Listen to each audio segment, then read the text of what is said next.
Now come to the heat shock response. And what is the meaning of heat shock protein, and what is the relation between the heat shock response with the sigma factor? So now come to the heat shock response. So in normal condition, the E. coli cell which contains sigma factor 70, and these sigma factor 70 which helping for the viability of the cell and the maintenance of the normal cell condition or the normal growth condition. Suppose that in stress condition, suppose that in high temperature, suppose that there is the increasing of temperature. So increasing of temperature which causes unfolding of protein, unfolding of protein.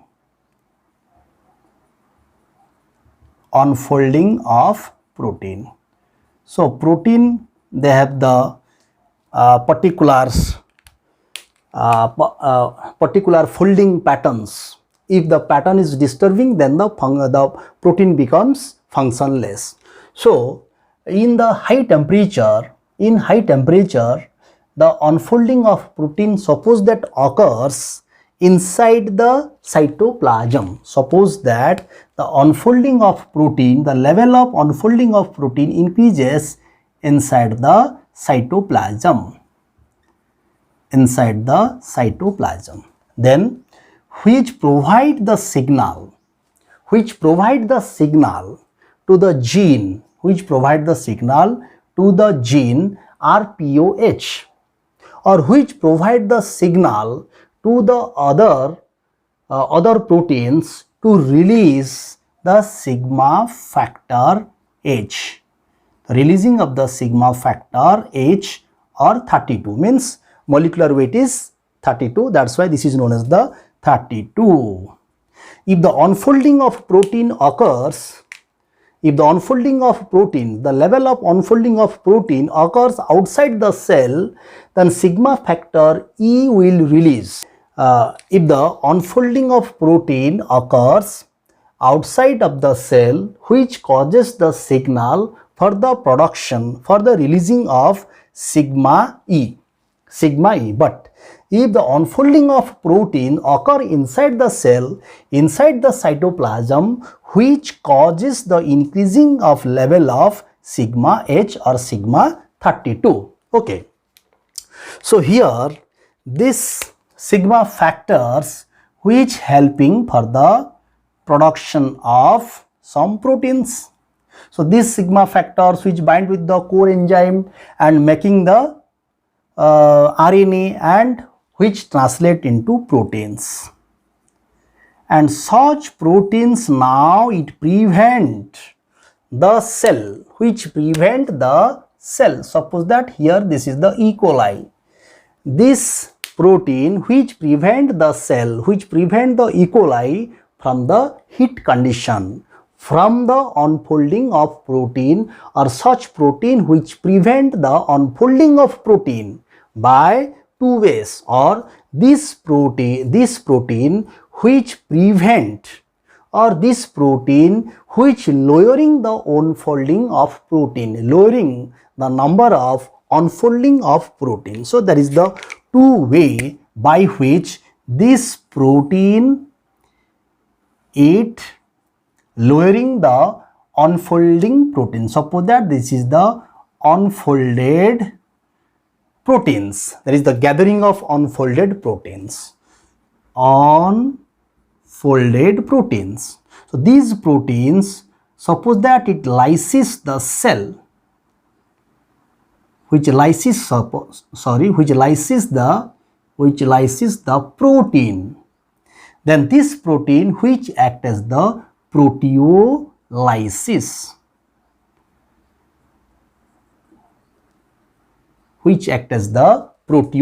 So this protein which act as the proteolysis, by the proteolysis function which lowering the unfolded protein.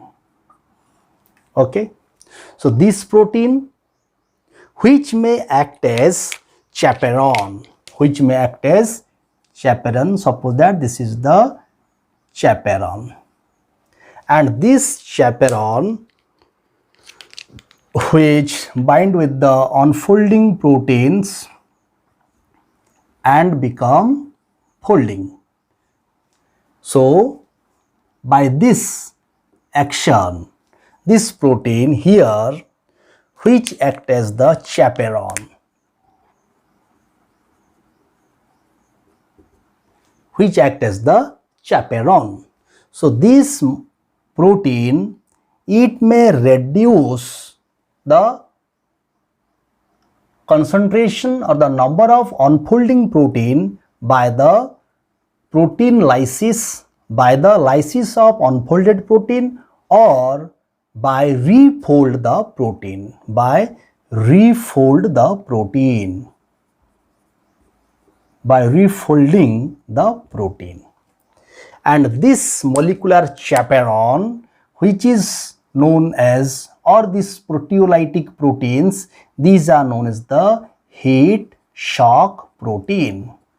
So this unfolding of the protein, it may occurs in any type of adverse condition.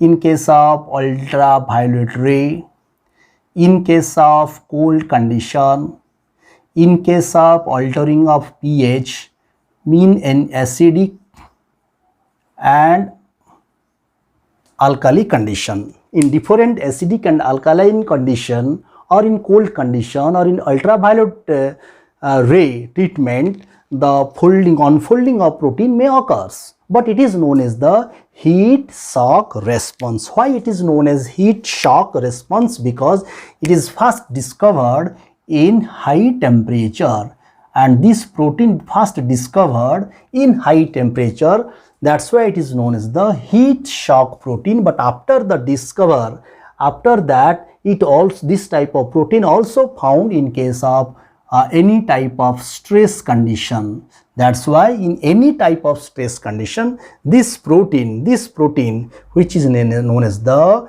heat shock protein, this heat shock protein which reduce the unfolding of protein by lysis of unfolded protein or by refolding of protein.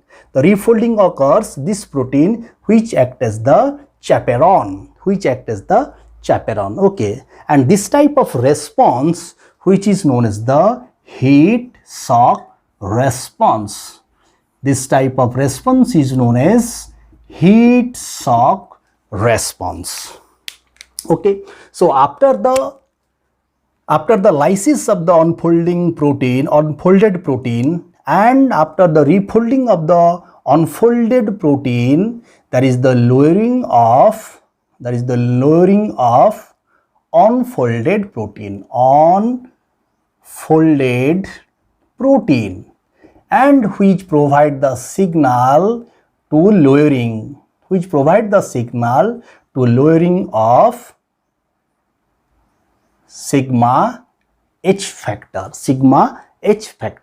So it means that it is the feedback type of regulating system. This is the feedback type of regulating system. If unfolding protein number will increase, then there is the increasing of sigma H factor or sigma E factor in the outside of the cell. If there is the lowering of the unfolding protein, then which provide the signal to lowering the number of sigma factor H. So this is the this is the regulated feedback, regulated response of the cell or the E. coli, and